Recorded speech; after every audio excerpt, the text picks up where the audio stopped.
Bueno, vamos a presentar dos libros de la editorial Aula de Humanidades. Aula de Humanidades es un proyecto académico que quiere, digamos, aupar un poco la idea del libro impreso, por supuesto, pero también digital. Nuestros libros también salen en versiones digitales, pero lo más importante de esto es tratar de honrar a los autores, honrar a los escritores en todas las posibilidades que hay, pues empezando por el esfuerzo por un libro bien presentado, un libro de calidad, pero también incluso cuando se puede apoyar a los escritores, digamos, para desarrollar sus proyectos escritos. Entonces aquí tenemos dos de esos autores, Juan Joaquín Romero, José Joaquín, Romero, que ha publicado con nosotros un texto llamado Las tecnologías del yo en El pedagogo de Clemente de Alejandría. Y La metamorfosis divina por el autor José Murgueitio Martínez. ¿Quieres empezar, José? Bueno, entonces leo brevemente los datos del autor.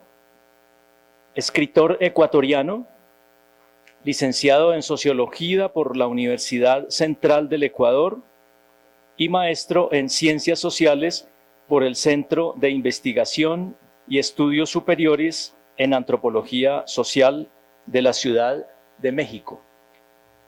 Recibió el premio Isabel Tovar Guarderas, otorgado por el municipio de Quito a la mejor obra en Ciencias Sociales, publicada en 1997, La verdadera historia del tiempo.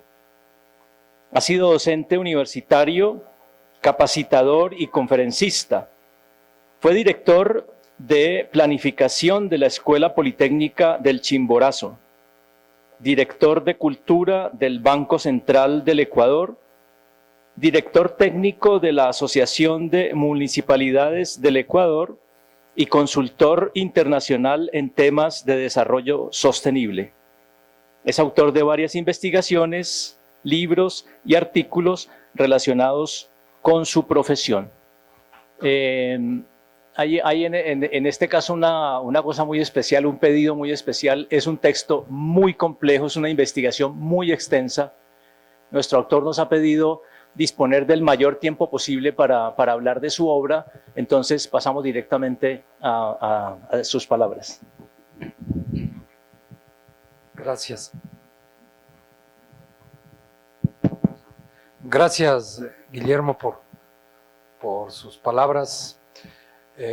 Gracias a las personas que tienen la bondad de acompañarme en la presentación de este libro de mi autoría, La metamorfosis divina, y también a las personas que me seguirán a través del canal YouTube que retransmitirá este evento.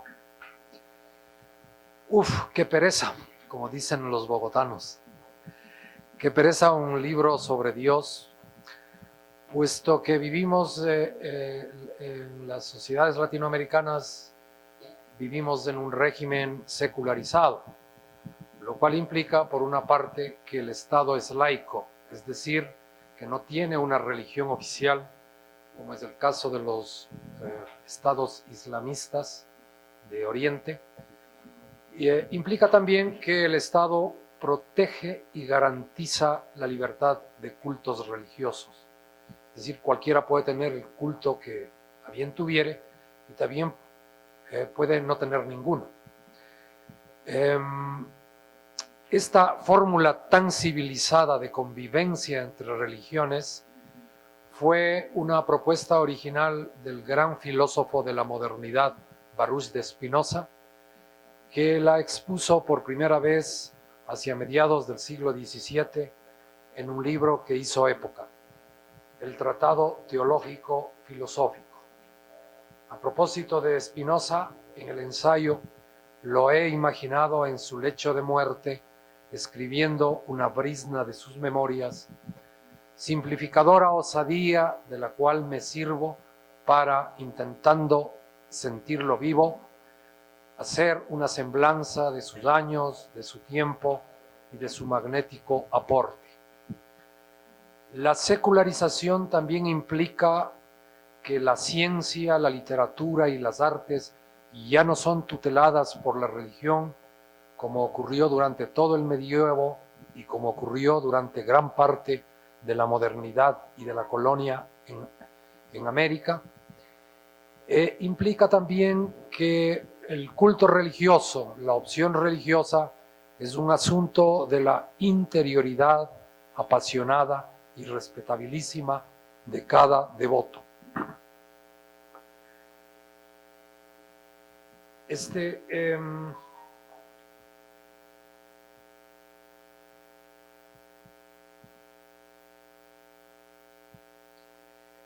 La secularización no es completa, creo yo, en ninguna sociedad del planeta. Mucho menos lo es en una sociedad como la norteamericana y también en las sociedades latinoamericanas. Pero si esto es así ahora, en los años 60 y 70 del siglo pasado, en la ciudad donde yo nací, una ciudad andina, situada en el centro de Ecuador, 200 kilómetros al sur de Quito, la secularización era aún mucho más tenue, pese a que vivíamos un estado laico. El laicismo fue implantado en Ecuador hacia el año 1895 con la Revolución Liberal de Eloy Alfaro. Para pintarles un poco el paisaje, yo tenía que seguir la materia de catecismo y tenía que dar exámenes de catecismo, que era la repetición textual, una recitación de las respuestas a las preguntas consignadas en este texto. Teníamos la obligación de asistir a misa al menos una vez por semana y la religión penetraba profundamente en los hogares. La gente asistía a misa con regularidad, se confesaba, oraba, comulgaba. La religión estaba presente en la vida social, en la vida de las familias, en la opinión pública. En ese ambiente de cerriles convicciones y prácticas religiosas, era inevitable que una mente semidespierta, como quizás era la mía, y mucho más en las mentes despiertas, se preguntase, más allá de lo que dice el catecismo, de lo que dicen las escrituras y los sermones, ¿quién es Dios? Para mí, además, era una patética contradicción, un hecho que ahora lo menciono, y es que mientras la Iglesia pregonaba el amor al prójimo y la religión de amor que es el cristianismo, por otra parte, la sociedad en la que yo vivía, que era una sociedad católica, era al mismo tiempo profundamente racista, despreciaba casi eméticamente a los indígenas. Los indígenas de mi época eran explotados en los latifundios colindantes. Una indígena apenas podía aspirar a ser una empleada doméstica y los indios varones trabajaban como peones de carga. Entonces era inevitable preguntarse cómo es posible que una religión que pregona el amor, que un Dios omnibenevolente permitiese los atropellos y el sufrimiento de personas inocentes. Acicateado por los recuerdos de estas experiencias y por los pataleos que les acabo de reseñar, andando los años fui escribiendo el libro ahora en manos de los lectores. Conforme avanzaba en las investigaciones, fui haciendo algunos hallazgos importantísimos. Hallazgos, quiero enfatizarlos para mí, porque ya lo habían sido para muchísimas personas a lo largo de centenares y quizás de miles de años. El primer gran hallazgo fue que varios de los tópicos manejados en el ambiente religioso no pertenecían en realidad a las revelaciones divinas como yo me suponía, sino que habían sido unos tópicos posicionados, ampliados, reflexionados, revisados por los grandes teólogos de la cristiandad. Me refiero a San Agustín de Hipona, hace 1500 años, y a Santo Tomás de Aquino, el gran teólogo de la escolástica, hace 800 años. Y conforme avanzaba en las indagaciones me di cuenta de que varias de los más importantes temas de la religión y también de los atributos que se le concedían a Dios habían sido obra de los filósofos. Por ejemplo, el bautismo, el ignatismo del pecado original, el infierno y el cielo, esas aterradoras penitenciarías del otro mundo. Estos temas no estaban en la Escritura. Para decirlo a manera de ejemplo, en el Antiguo Testamento no hay ninguna mención al infierno. Apenas se habla del Shoel en el Génesis, que es un pueblo de sombras habitado por muertos, muy parecido a la Comala del Pedro Páramo rulfiano. La conclusión de todo este examen era que en realidad Dios es una construcción, era una construcción de los grandes filósofos relacionados con el catolicismo que acabé de mencionar y también de los filósofos seglares. Y también había una deconstrucción, unos cuestionamientos a lo que unos filósofos habían dicho y luego eran cuestionados, revisados esos argumentos. Entonces llegué a la conclusión de que Dios no es algo así como un planeta en la física clásica que está allí, que existe con independencia de los observadores y que puede ser descrito. La relación de conocimiento, la relación de pensamiento con respecto a Dios es una relación más bien de tipo cuántico, donde el pensador sobre los atributos divinos no es independiente de la materia pensada. Lo que acredita la expresión de Aldous Huxley, todos los dioses están hechos en casa y somos nosotros quienes jalamos sus hilos y así les damos el poder para jalar los nuestros. Otra revelación que se me presentó, reitero, para mí, fue que había dos grandes categorías de divinidades. Unas divinidades de carácter religioso, dioses religiosos. Estos dioses se caracterizan por ser dioses a los cuales se les atribuye conductas y comportamientos humanos y también propios de las culturas en donde aparecieron. Los dioses religiosos están acompañados comúnmente de imágenes, de representaciones, de escrituras y en ciertos casos de una ética que regla el comportamiento de los devotos. Los dioses religiosos a lo largo del tiempo son muchísimos, sobrepasa el 1.000.000. Algunas de estas divinidades religiosas han trascendido a las geografías y a los tiempos. Por ejemplo, la diosa Deméter y la diosa Perséfone de la religión eleusina en la antigua Grecia estuvieron vigentes durante alrededor de 2500 años y se expandieron por todas las ciudades-estado de Grecia y llegaron también al Imperio Romano. La religión eleusina fue prohibida hacia fines del siglo IV, cuando el emperador Teodosio decretó el catolicismo como religión oficial del imperio. La religión quetzalcoatliana, la adoración a Quetzalcóatl en la América Central y en México, duró aproximadamente también 2500 años y solo fue eliminada después de la conquista española a la América. Duró incluso todavía algunas décadas. La religión zoroastrista todavía persiste en Persia, en el Irán actual. Tiene aproximadamente 3000 años de antigüedad. Uno de sus más importantes profetas, Zoroastro, concibió en la religión zoroastrista a unas dos divinidades opuestas y enfrentadas entre sí, la divinidad buena y una divinidad mala. Estos dos poderes, todopoderes, fueron a su vez, pasaron a la religión maniqueísta, que además hizo del cuerpo un receptáculo del mal. La religión maniqueísta estuvo vigente y competía con el catolicismo en la época de Agustín de Hipona, De hecho, Agustín de Hipona fue maniqueísta y se convirtió al catolicismo bajo la influencia de su madre. Pero algunas partes importantes de la doctrina maniqueísta fueron llevadas por Agustín de Hipona hacia el catolicismo, como por ejemplo la perversión del cuerpo, que fue muy vigente durante toda la Edad Media.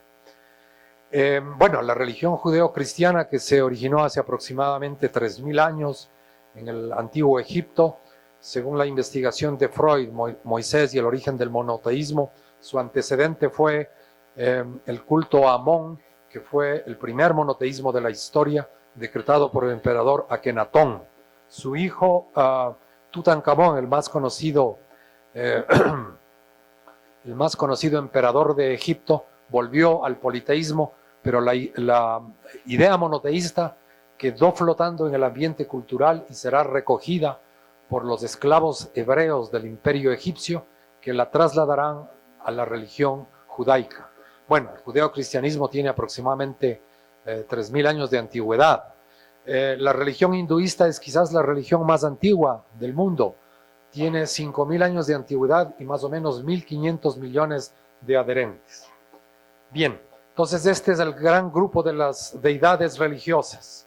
Y hay otra deidad no religiosa, claramente seglar, que ha tenido gran importancia en la historia del pensamiento y de las culturas. Es un Dios manifiestamente no religioso, es más, se lo concibió distanciándose de las religiones, es decir, es un Dios que no posee atributos y características y comportamientos humanos.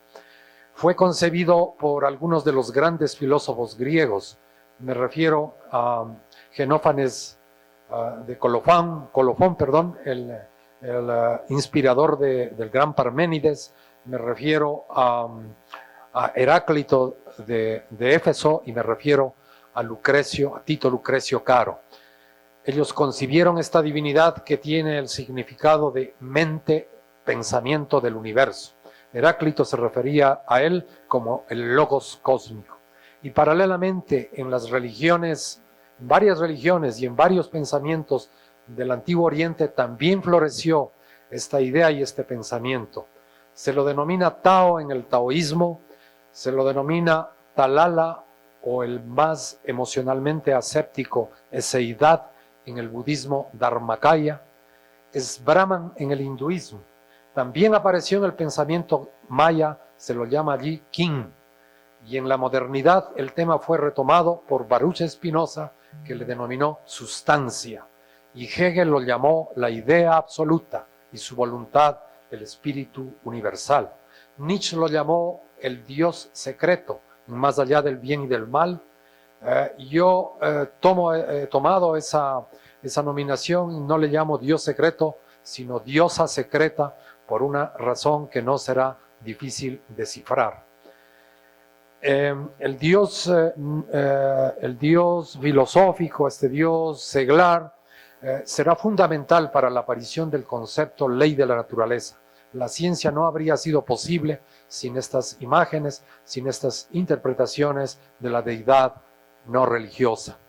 En lo personal, yo no me considero un creyente religioso, ni soy creyente en un Dios religioso, pero me inclino humilde y reverentemente ante estas portentosas visiones del Dios no religioso, de la diosa secreta. Una idea, por lo demás, acreditada actualmente por la misma mecánica cuántica. Una tercera gran revelación para mí fue el encontrarme que las concepciones filosóficas de Dios, sean las de fuente religiosa, como la teología, o las de fuente seglar, como la acabé de mencionar, impactaron profundamente en las religiones, impactaron profundamente en la configuración de las sociedades y en la configuración de los saberes.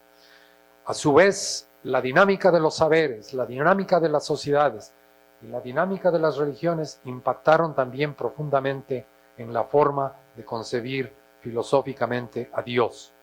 El propósito del escrito que yo les presento es el de hacer evidentes estas interacciones. Pero hablar sobre las interacciones entre entre las concepciones de Dios, las religiones, las sociedades y los saberes, es un tema tan monumental, muchas gracias, que concebirlos podría llevarle a uno varias vidas. Se impuso entonces abreviar este vagabundeo y señalar algunos temas o algunos focos de interés que a continuación los describo rápidamente. En primer lugar, la relación entre religión y ciencia. Desde cierto punto de vista, entre ellas media un abismo debido al carácter dogmático de la primera y a sus inabarcables violencias en contra de lo que considerase hostil a sí misma. La ciencia surgió para este enfoque divisivo como una tabla de salvación, una luz que disipó las tinieblas y liberó a la humanidad de sus prejuicios. El físico Freeman Dyson ha aseverado, enfilándose en tan elogiosa perspectiva, que la ciencia se originó en la fusión de dos antiguas tradiciones, el pensamiento filosófico griego y los oficios especializados del medioevo. Pero hubo algo más. Las ensimismadas elucubraciones teológicas y metafísicas de los antecesores y fundadores de la ciencia moderna que han de marcar, por distanciamiento y crítica, su derrotero epistemológico. Así pues, la ciencia surge en la modernidad como un desprendimiento de la teología. Esto es lo que propongo en el libro. Tratando de entender cómo la modernidad fue configurada por la relación problemática entre ciencia y religión, he dado una ronda por 3 de sus grandes capítulos. La forma con que la Iglesia Católica enfrentó a la nueva astronomía y a varios de sus exponentes, Copérnico, Bruno y Galileo. La continuidad del monoteísmo judaico en el enfoque de la física clásica y la asimilación intelectual de los cambios científicos y tecnológicos acaecidos en el siglo XIX, como la revolución industrial y la explicación sobre el origen y la evolución de las especies biológicas. Otro gran foco de interés del libro es la mundialización del cristianismo a partir de su adopción como religión oficial del Imperio Romano. ¿Cómo fue posible? ¿Cuáles fueron las secuelas económicas, sociales y políticas y culturales de tan inédita colonización? Debido a su múltiple y huidiza trascendencia en la gestación de la modernidad, me he detenido en uno de aquellos acontecimientos que aún sobrecogen la conciencia, el contacto entre grandes civilizaciones por completo ignoradas entre sí y la cristianización de sobrevivientes al exterminio y de sus descendencias. Algunas preguntas han guiado la inmersión. ¿Sobre qué justificaciones y estrategias el Imperio español se adueñó de Latinoamérica y la colonizó? ¿Cómo eran las principales religiones vernáculas? ¿Diferían por completo del catolicismo o tenían aspectos comunes? ¿Había en ellas una cosmovisión que se moviera hacia la matemática y la geometría de los cielos? ¿Fue la desaparición su destino inexorable o han persistido metamorfoseadas? ¿Cómo el propio cristianismo y la teología se renovaron a raíz de la conquista? ¿Por qué el cristianismo subsistió a pesar de las atrocidades y de la instauración del republicanismo en América? Un tercer gran eje de reflexiones corresponde a la incidencia de la Reforma protestante en la modernidad, y un cuarto, la Contrarreforma católica, que fuera concebida para frenar la expansión del protestantismo y que fue un acontecimiento asimismo de consecuencias vastas y perdurables. De la Contrarreforma he sondeado no solo en la reacción eclesiástica ante la nueva astronomía, sino en el modo con el cual la Iglesia fraguó un estereotipo sobre la mujer que desencadenó a la postre un feminicidio masivo en nombre de Dios, la caza de brujas. La espeluznante y larga secuencia de vidas rotas y cercenadas coronó, si cabe decirlo, el reforzamiento del poder patriarcal que fuera menoscabado durante el medioevo, cuando las mujeres alcanzaron una posición social menos inequitativa gracias a sus conquistas intelectuales, entre ellas una teología femenina contestataria a la escolástica y merced a su organización en escenarios independientes y propios de la feminidad, los monasterios de monjas y los beguinarios. En el estereotipo en este estereotipo ha de anidar el patriarcalismo de la Ilustración, una filosofía que pretendió, vertiéndose en el Emilio Rusoniano, fundamentar la presunta inferioridad intelectual de las mujeres como una condición innata y un requisito para el funcionamiento del contrato social. La obra del suizo, que contenía casi un programa educativo orientado a preparar a la mujer en la asunción de los roles de ama de casa y cuidadora de los hijos, léase la función de reproductoras, o dicho sin eufemismos, de esclavas de sus maridos, asignadas para ella en el contrato, habrá de ser criticada por la escritora y filósofa Mary Wollstonecraft en un memorable ensayo escrito poco antes de la toma de la Bastilla, Vindicación de los Derechos de la Mujer, que cimentó el feminismo moderno. Recuperando antecedentes de esta índole, me he enfocado en mostrar, sin pretensiones de hallazgo, que la narrativa androcéntrica y su elaboración misógina de la feminidad tuvo raíces religiosas y teológicas, aunque no solo, y fue asumida en las teocracias como norma social de conducta que acabará sobreviviendo al propio integrismo e infiltrándose en la cotidianidad de la vida moderna. Y he querido subrayar, al hilo de una creciente tendencia investigativa cuarteadora de las historias monocordes, que la resistencia a la opresión patriarcal es una constante de siglos, lo mismo que el clamor por la equidad de géneros, y superando los impedimentos, cada cual más ruin y despiadado, la contribución intelectual y artística de las mujeres al ascenso humano, inmensidad acallada.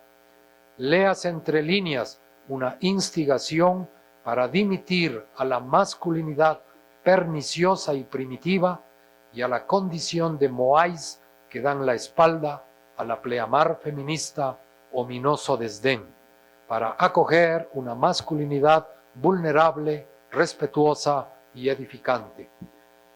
Quiero terminar agradeciendo profundamente a Editorial Aula, en la persona de Guillermo, un agradecimiento muy especial a Yuri Castellanos, eficientísima colaboradora que ha permitido con su gran ayuda que este evento, que esta publicación se haya hecho realidad. Y un agradecimiento muy especial a Fabio Jurado, cuya presencia extrañamos esta noche, que escribió el prólogo. Lo hago patente a través de su esposa, nuestra querida amiga Patricia González. Gracias. Gracias a todos. Un aplauso.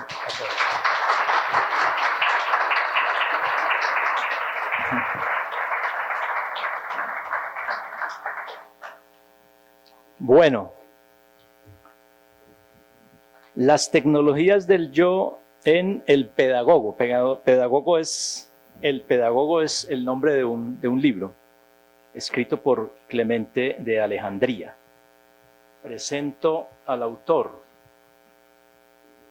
José Joaquín Romero Vasallo, licenciado en Educación Básica con énfasis en Ciencias Sociales, magíster en Estudios Sociales, Universidad Pedagógica Nacional, con estudios en Historia y Relaciones Internacionales, Universidade do Vale do Taquairo, Brasil. Profesor certificado en enseñanza del portugués como segunda lengua, Universidade de Coimbra. Su trabajo ha versado en temas relativos a la historia de la formación en contextos escolares y sociales, de trabajadores sociales, del clero católico y los estudios sociales de hecho religioso. Entre sus publicaciones se destacan como coautor Narratividad y Tradición Política, una aproximación sobre la formación política de la Asociación de Jóvenes Tupac Amaru.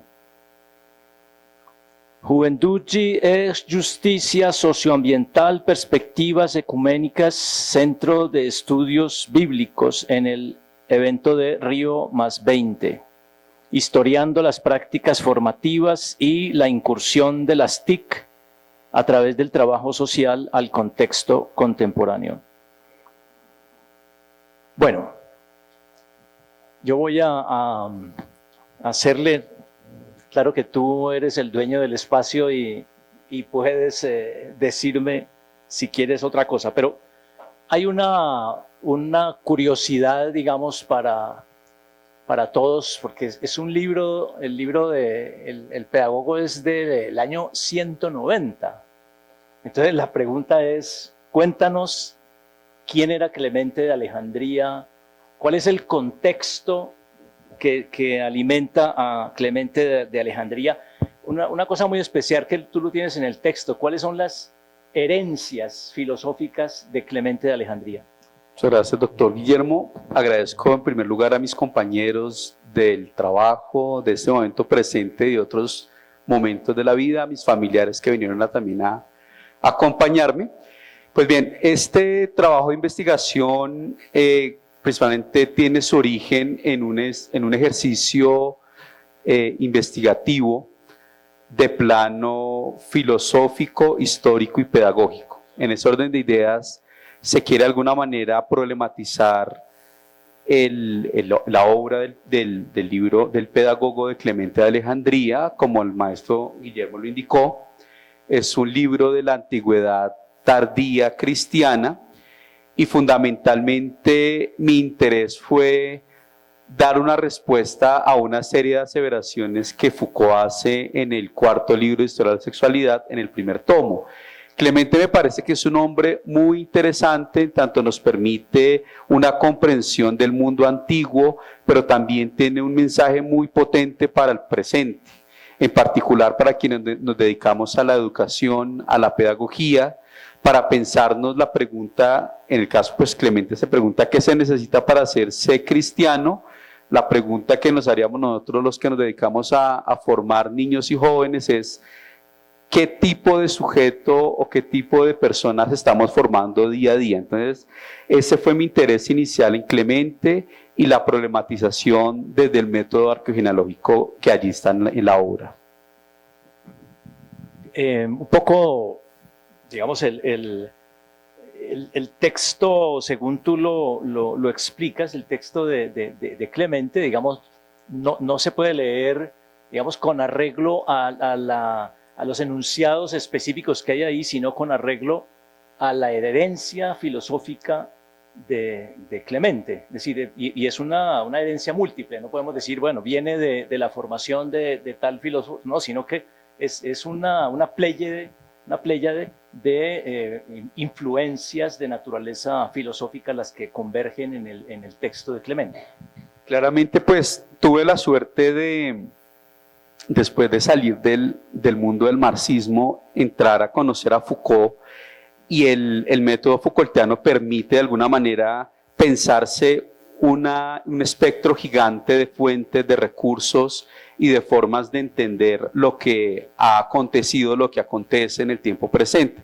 En ese orden de ideas, Clemente es una obra que permite, digamos, buscar un punto de gravedad, un nodo, en el cual llegan tradiciones platónicas, llega la misma tradición de los primeros cristianos que se empiezan a preguntar por su experiencia por el resucitado, y otro grupo de judíos que aún no siendo conversos al cristianismo sienten algún tipo de vínculo con esa expresión que nace en esos primeros 3 siglos del cristianismo. Entonces, en ese sentido, la obra de Clemente trata de ser ese nodo, esa unión entre todos esos discursos que se están moviendo en ese momento y que de alguna manera nos permite entender el universo de la antigüedad para ese momento mediante la obra del pedagogo. Bueno, como ustedes ven en el título, ¿no? Las tecnologías del yo en el texto El Pedagogo. El orden es, como estás ahorita diciendo, el orden es primero la metodología, digamos, primero la arqueología, primero la genealogía Foucaultiana para poder leer el texto. Entonces, cuéntanos un poco, digamos, no sé en qué orden, pero me parece que el concepto de tecnologías del yo, digamos, merece ser precisado para poder entender como esa intervención que haces, pero también está el tema de lo que Foucault trabaja en Historia de la Sexualidad, no solamente el cuarto volumen que ahorita planteas, sino en todo el recorrido, digamos, de esa investigación, porque es una investigación que, digamos, iba dirigida en un sentido que se vio truncado por el hallazgo que hizo Foucault en relación con la antigüedad para ver el tema de la sexualidad. Pues en términos metodológicos el libro de alguna manera en principio se piensa como una caja de herramientas también para los maestros que nos interesamos por el tema de la pedagogía, es decir, trato de hacer un pequeño aporte para esas personas que están pensándose el día a día de la práctica pedagógica y en ese sentido en el primer capítulo se encuentra eso muy claro, algunos conceptos, unas herramientas y unos procedimientos sugerentes para pensarse históricamente el acontecimiento de lo formativo. En ese sentido, los siguientes 2 capítulos lo que hacen es de alguna manera atravesar todo el libro del pedagogo, que es un libro bastante hermoso y que sería chévere que lo pudiésemos revisar en clave crítica, en clave de entender lo que el autor en ese momento quiso por lo menos comentarnos y desde allí observar, por ejemplo, que en el caso puntual de las tecnologías, como la categoría aquí está indicada, primero que todo no indica términos digamos, de lo que hoy entendemos por tecnología ni por objetos propiamente, por medio de las cuales se puede hacer movimiento o electricidad o algo así, sino son todas aquellas prácticas que todos los seres humanos tenemos, relaciones de poder en las cuales participamos libremente o sin darnos cuenta que estamos sometidos a esos influjos de esas relaciones de poder y que de alguna manera estamos allí y que tenemos que responder ya sea de forma directa respondiendo a una resistencia frente a esas acciones de poder o de forma creativa como lo que de alguna manera sugiere Foucault. En ese sentido, la obra pregunta y trata de responder un poco sobre la tecnología como todas aquellas formas, discursos, prácticas que tenemos para que una persona sea lo que nosotros queremos que sea. Por ejemplo, un niño queremos que sea una persona que cuando llegue alguien salude, responda, que se comporte de esta u otra manera, que responda de este tono o de otro. Eso es una tecnología, son todas aquellas formas, estructuras, planes que nos inventamos, que diseñamos para que alguien se forme o se produzca como nosotros pensamos o queremos que sea. Entonces, como para hacer un poco más cercano el concepto, eso sería una tecnología y de alguna manera fue la interpretación para entrar al libro del pedagogo. Una antropotécnica también dices, ¿no? ¿Qué es lo sobre qué actúa el sujeto que se está, digamos, como formando a sí mismo? ¿Por qué llamarlo una tecnología del yo? Es decir, ¿qué es lo que se está transformando? Si hay un efecto, digamos, de formación, que lo que, como estás diciendo, lo que queda hecho es ese yo que queremos que sea, ¿sobre qué actúa esa acción llamada tecnología del yo? Bien, en el caso puntual del pedagogo, lo que en ese momento Clemente quería formar era cristianos. Entonces habían toda una serie de indicaciones, de sugerencias, de prácticas, de invitaciones que hacía Clemente a quienes querían entrar al mundo del cristianismo, entendiendo que no era una institución orgánica o burocrática, sino que era una forma de vida, era un estilo para entender la vida, socializar con la familia, con la sociedad, solidarizarse alrededor pues, del mensaje de Cristo. En ese orden de ideas también la obra del pedagogo, en este caso Clemente, nos muestra que para hacerse cristiano hay que tomar unas decisiones relacionadas con el manejo del cuerpo, con el uso del tiempo, con las formas de vestirse. De alguna manera ahí hacen algunas alusiones a cómo una mujer se debe vestir. Decir que Clemente era machista pues es algo que no podríamos aseverar porque sería un anacronismo, en tanto eso era lo que se vivía en ese momento y era el concepto y la cultura de la época. No obstante, en las fuentes primitivas del cristianismo, en el Evangelio pues hay una total invitación a la igualdad entre hombres y mujeres, y el mismo Platón lo dice también, gracias a los planes de estudio que Platón indica. Hay un momento en donde la historia empezó a una ruptura discursiva en donde los sujetos empiezan a distinguirse, en el caso de las mujeres a mostrarse y a presentarse en un esquema diferente al del hombre, pero en el caso del pedagogo no hay en ningún momento una distinción a que la mujer sea más o menos, sino que es una invitación a asumir un modo de comportarse, un modo de ser, y de alguna manera lo que se responde en este libro es a las aseveraciones de Foucault en el primer tomo del 4º capítulo sobre la sexualidad, donde dice que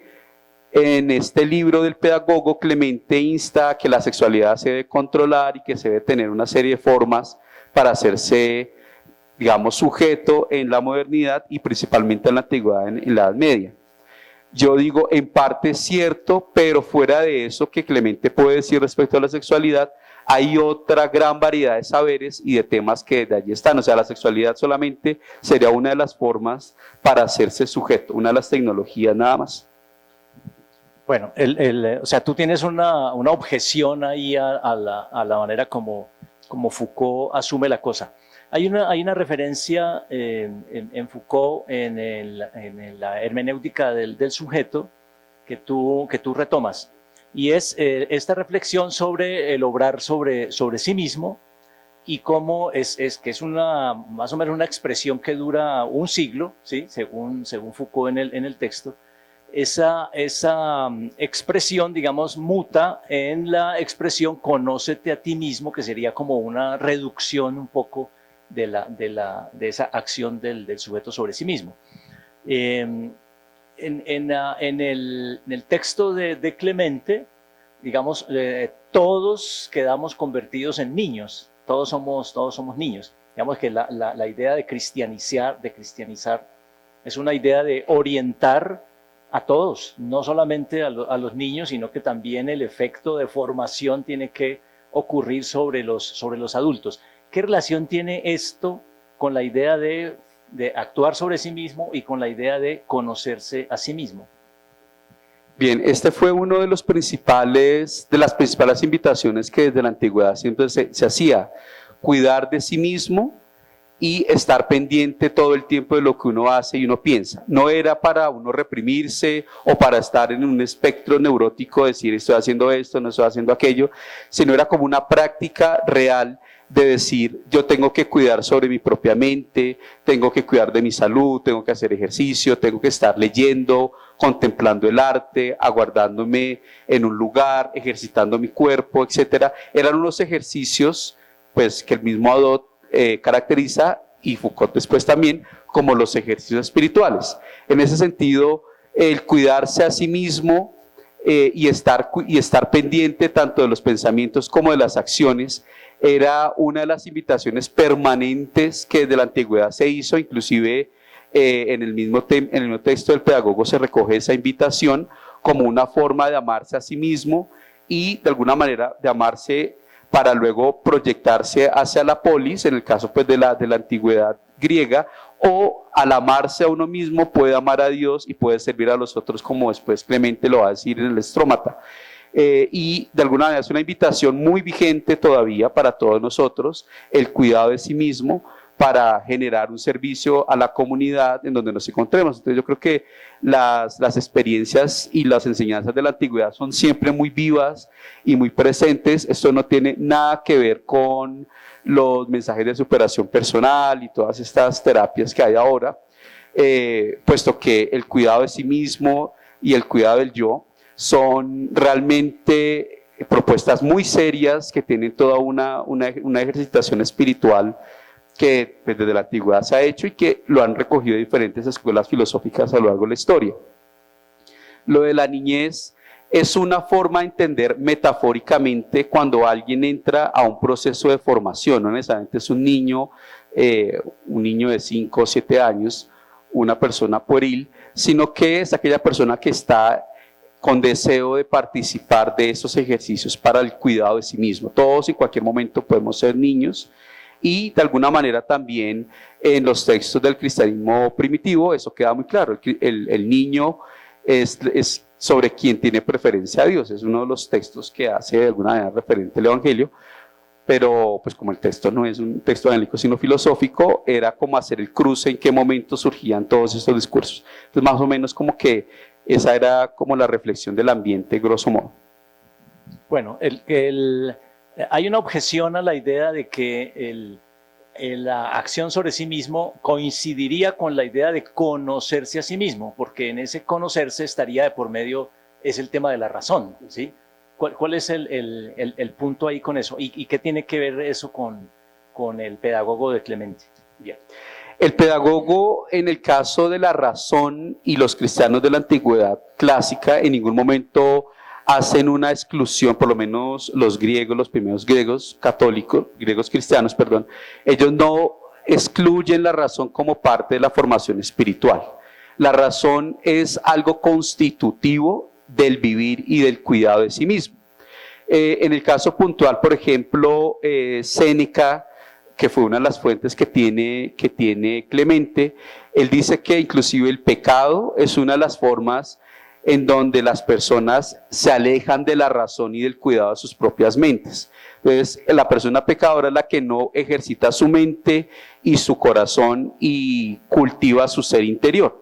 En ese sentido, lo moral entra ya después del siglo VI con otro tipo de apreciaciones teológicas y se van presentando unas tensiones discursivas, pero el caso de la razón siempre va a ser un elemento constitutivo para la formación de personas y para el ingreso hacia la vida, digamos, filosófica o espiritual, y el cuidado a sí mismo hace parte también de ese mismo plano de ejercicio. Es decir, el que se cuida a sí mismo fortalece su vida espiritual, pero además de los ejercicios físicos, de cuidar, de estar contemplando el arte, la música, la gimnasia, también se va a preocupar por estar en permanente pregunta de si lo que estoy haciendo está bien, por qué está bien, cómo puedo mejorarme. Es un ejercicio de autorreflexión permanente, pero sin ánimo de llegar a un extremo, de entrar a un plano de locura de pronto como podemos en algún momento, en el momento presente, tener. Entonces, son complementarias la razón en los ejercicios espirituales, sí,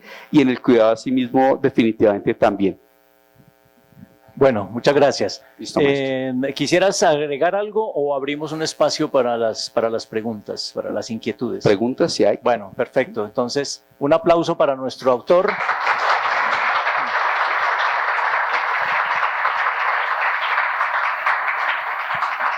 Entonces, siéntanse libres de preguntar tranquilamente, no hay nada de lo que digan puede ser usado en su contra.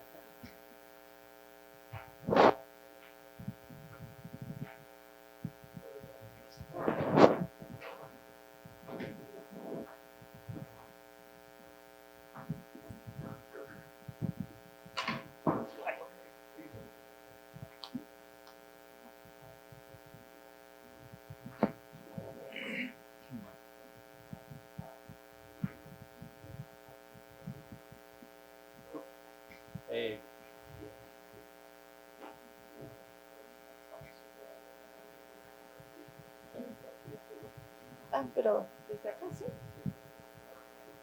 Hola, buenas noches. Bueno, primero una felicitación para José Joaquín, compañeros también desde la pedagogía. Yo tomo este libro como un momento de luz, digamos, en pues esta situación, digamos, en la que estamos viviendo hoy en día, frente a todos los cambios que ha habido en qué se enseña, qué no se enseña, lo que está censurado, lo que no está permitido desde las nuevas leyes de género y todas estas cosas. Y me parece una reflexión muy bonita frente a cómo debemos tomarnos primero a nosotros mismos, desde la razón, desde la espiritualidad, desde donde uno quiera, pero no solamente como pedagogos en grupos de niños, sino incluso lo pensé como mamá, ¿sí? ¿qué ejemplo desde mi autocontrol, desde mi autoconocimiento, si yo soy una persona que me ofusco rápido, grito y algo, de qué manera estoy enseñando a mis hijos? Igual como docentes. Entonces, este texto también, desde toda esa arqueología que haces, me permite también pensar en qué, digamos, de qué manera podría este texto pasarse a otros docentes, incluso a papás, para hacer esa misma reflexión de cómo yo me debo conocer a mí mismo y en ese conocerme a mí mismo permitir a los demás también crecer. O sea, es como yo voy creciendo y te permito crecer. Entonces, para mí pues fue una experiencia, pues no lo he terminado todavía, pero todo lo que he leído hasta el momento ha sido una experiencia muy bonita y que como docentes me gustaría que más docentes tuvieran acceso al libro. Entonces, te felicito porque realmente permite hacer una reflexión bastante importante.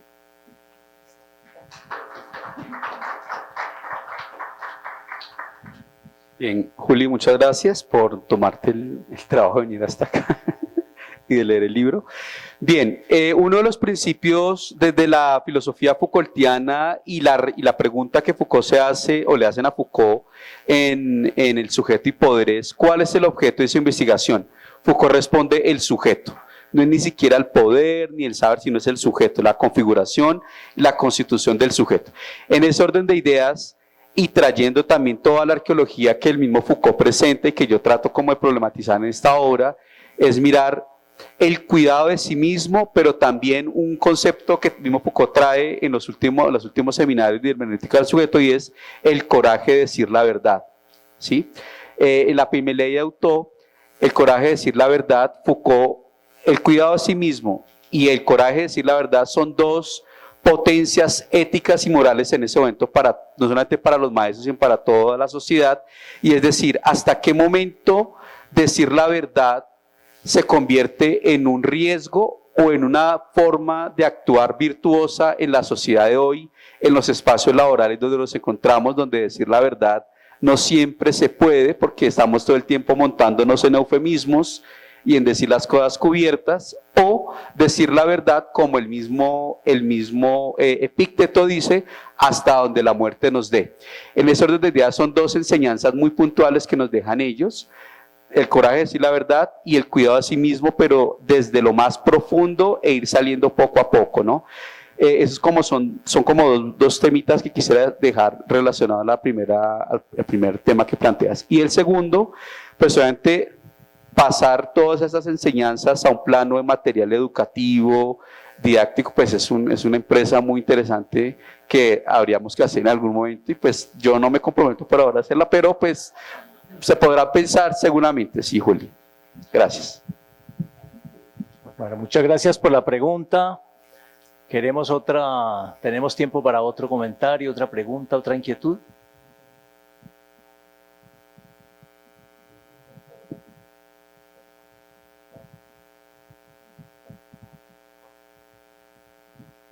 Buenas noches, profe. Para quienes no somos preparados en ese campo filosófico y también pedagógico, ¿qué nos sugiere usted para poder abordar este libro y la lectura y que no nos caiga tan pesado a quienes no podemos o no estamos formados en ese campo? ¿Tenemos que leer unos autores previos para poder entender mucho más este libro, o este libro está como para digerirlo bastante suave para alguien que no conoce por ejemplo, de Foucault y el resto de referentes que utilizó para este libro? Gracias, Andrea. Pues bueno, en particular el libro yo sé que tiene unos momentos como medio oscuros, y digamos a nivel de sugerencia, el primer libro sería Sujeto y Poder, que es un texto que está por internet, inclusive descarga gratuita, ya hay una edición que está más formalizada. Hace 15 días compré un libro en la Santo Tomás sobre Foucault, es un libro de bolsillo, no recuerdo, lo tengo ahorita la maldita, ahorita te lo permito. Y ahí es una muestra como muy abierta de lo que es la obra de Foucault y el método de investigación, como para poder empezar por de ahí con Sujeto y Poder y con el libro de Foucault que después te va a permitir. Y si digamos, si no hay forma o tiempo, ¿cómo se podría leer ese libro? Ese libro se lee de atrás para adelante, la verdad. Si uno lo quiere trabajar en términos metodológicos para aplicarlo en el campo de la investigación, el primer capítulo es central, y si es solamente de información general, sería los capítulos 2 y 3 como para caracterización de la obra de Clemente. Más o menos sería esa como la sugerencia básica. Gracias. Bueno, muchas gracias por su presencia. Tenemos el tiempo justo, incluso nos sancionan si nos pasamos del tiempo, porque quisiéramos haber abierto también el espacio un poco para las preguntas del otro texto. Pero bueno, vamos a estar allá afuera conversando, de manera que informalmente nos podemos poner en contacto también con el otro autor. Muchísimas gracias a los autores, muchísimas gracias a ustedes por su presencia.